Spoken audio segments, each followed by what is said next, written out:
Hello, everyone, and welcome to Van Horn's third annual Black History Month program. As we all know, COVID made the school year extremely weird and kind of difficult, which is why you see me making this video from the comfort of my own home and not like the school how we would normally have it. But I'd like to give a personal shout out to everyone who's continued to remain strong in this unpredictable time. From the admin to the staff and to the students, you guys have shown an amazing strength of resilience. So keep up the great work. I would also like to thank every hand who helped make this year another successful year for us. It has been a journey. Thankfully, though, I am very proud to say that nothing has stopped the BSU from coming together and presenting to you this year's virtual Black History Month video. Last year's program focused on the essence of Black excellence, and this year we wanted to switch it up a little bit. So the title of this year's program is The Unfiltered Reality of Black America Through the Eyes of Us. Please enjoy.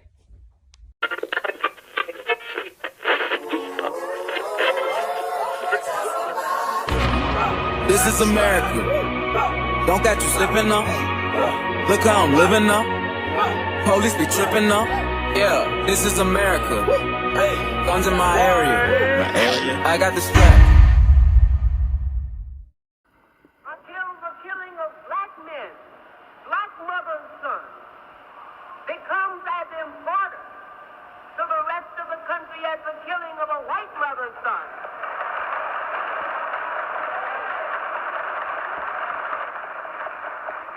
We who believe in freedom cannot rest until this happens.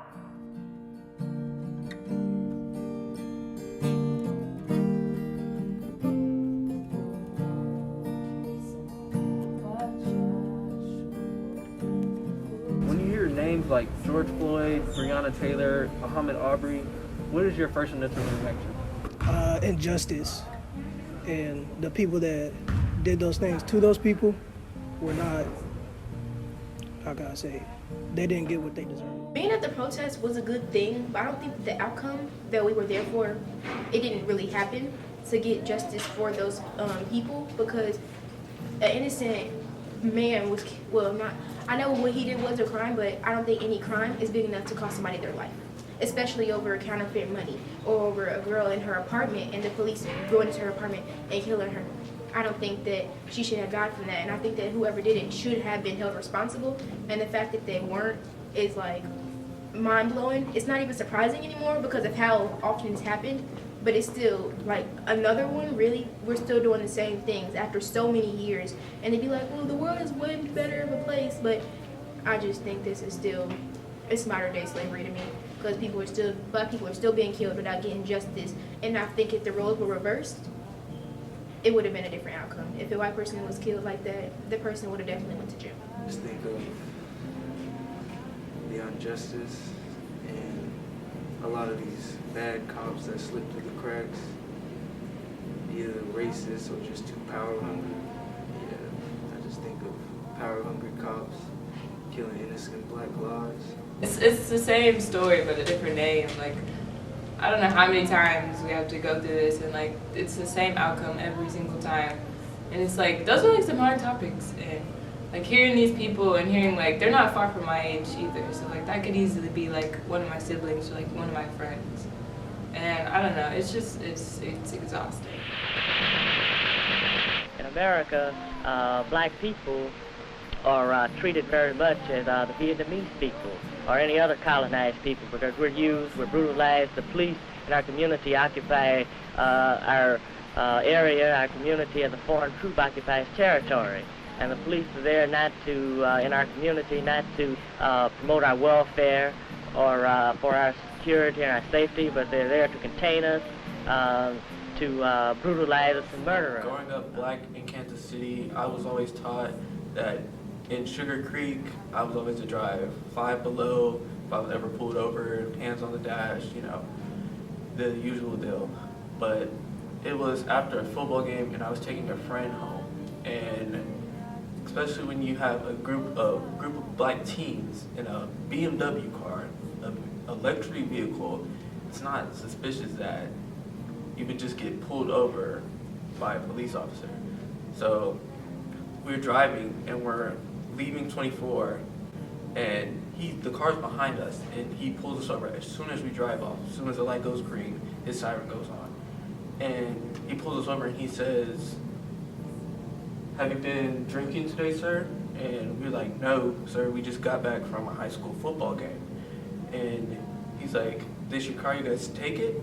And it made me really upset that it just made me angry. It made me had to call my mom during the car ride. It was very scary for her. It was very scary for me, and I just really wanted to be home in that moment.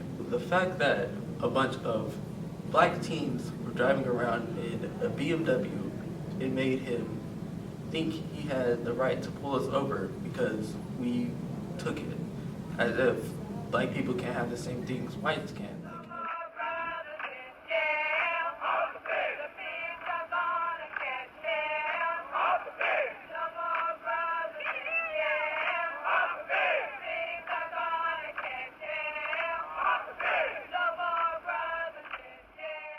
On slave ships, one of the first things that was done was that someone's hair was shaved. If hair was thought of as like a social security number, I can look at you and say all of these things about you because of your hairstyle. Suddenly, people have shaved heads.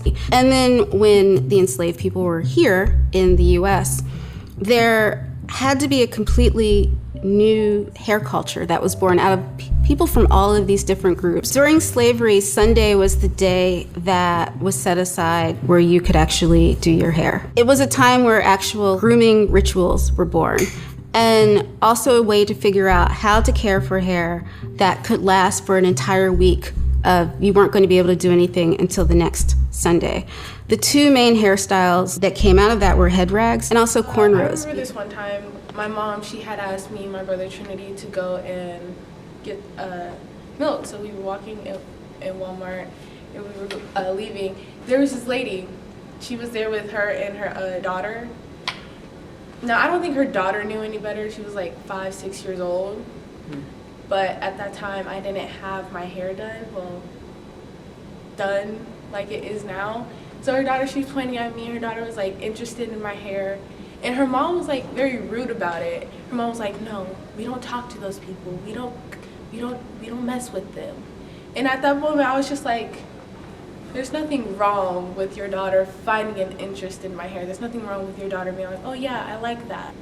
It made me feel bad because I take pride in my hair. I like my hair. I like my hair a lot. And the fact that her mom was just immediately like rejected the fact that her daughter found someone of color like interesting, it was like, well, not only are you teaching your daughter the wrong kind of morals, but you're teaching your daughter that it's okay to not like people because of their appearance. One time where I think it was last year, like they told us that we can't wear head wraps or something, but and like it wasn't even distracting or whatever.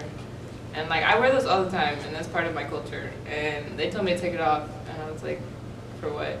And they're like, "Oh, it's distracting." I'm like, "Dude."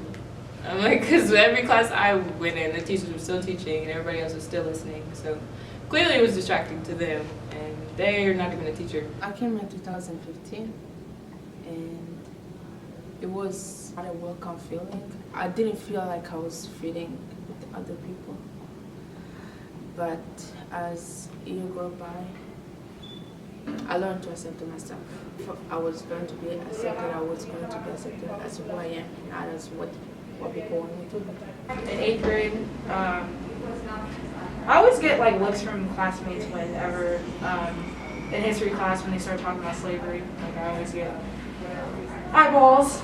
And there was this one kid that he was talking and he was saying that basically if it was slavery times and if I was one of his slaves, then he would like hang me because I would be too defiant or whatever. It was kind of uncomfortable. It's probably honestly ignorance because I couldn't even explain, like I don't know what was going through his head when he said that. It's not okay. And like at this point, I'm not gonna sit there and freaking talk to someone that's not able to change.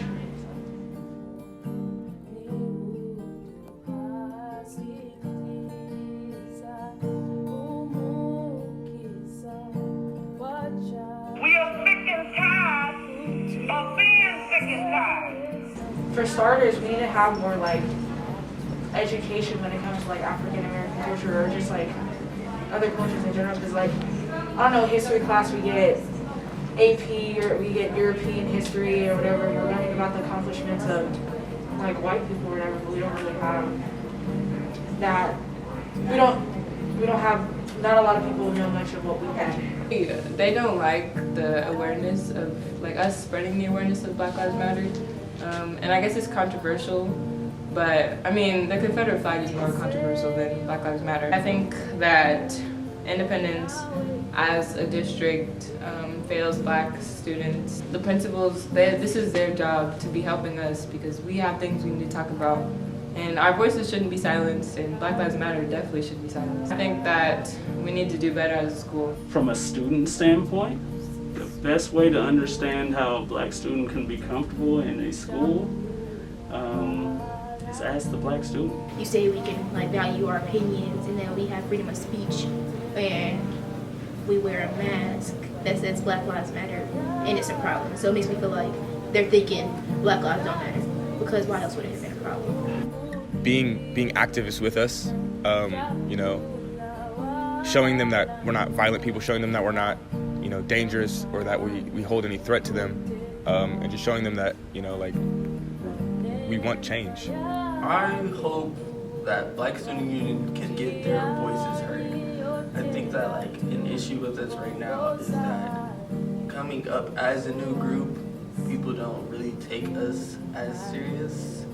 So it's like we're still more in the process of proving ourselves as a group rather than being given the right. I think that the whole Black Lives Matter mask thing was a bit ridiculous because you're being told that just like saying my life matters is a political statement. What's political about a human right? The Black voices and the independent school districts, they often slip through the cracks, and I don't like that. I want us to be heard. I want everybody to be heard.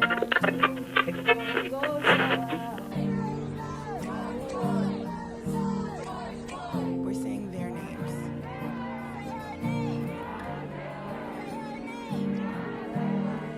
We're being loud. Thank you for watching the video. But before we move on, there is something that I'd like to talk about. In the process of making that video, there was so much that we wanted to talk about and explain and show, but in regards to some of your reactions, we were told to censor ourselves.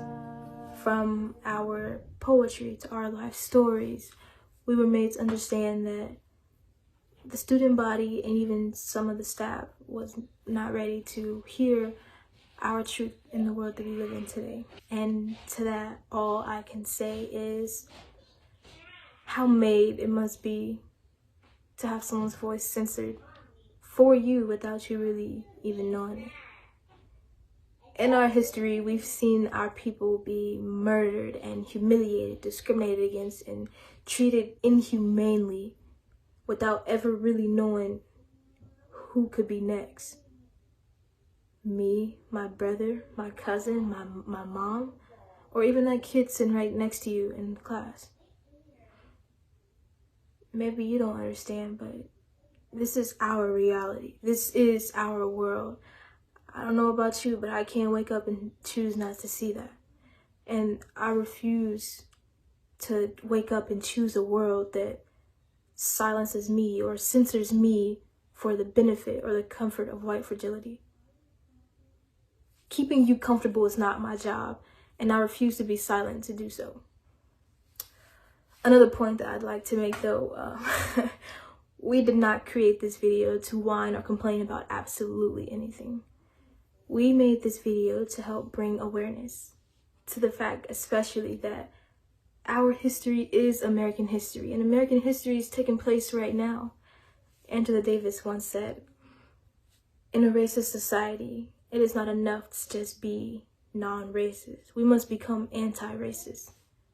We created the video to help gain allies for our community, to help fight the war, not between black and white, but between the socially unjust norms. You have a privilege to stand up and fight the fight, or sit comfortably in the seat that was molded perfectly for you. Not everyone gets that privilege. But me saying to you, all in all, if that video was at all helpful or beneficial or you learned anything from it, join us. Educate yourself.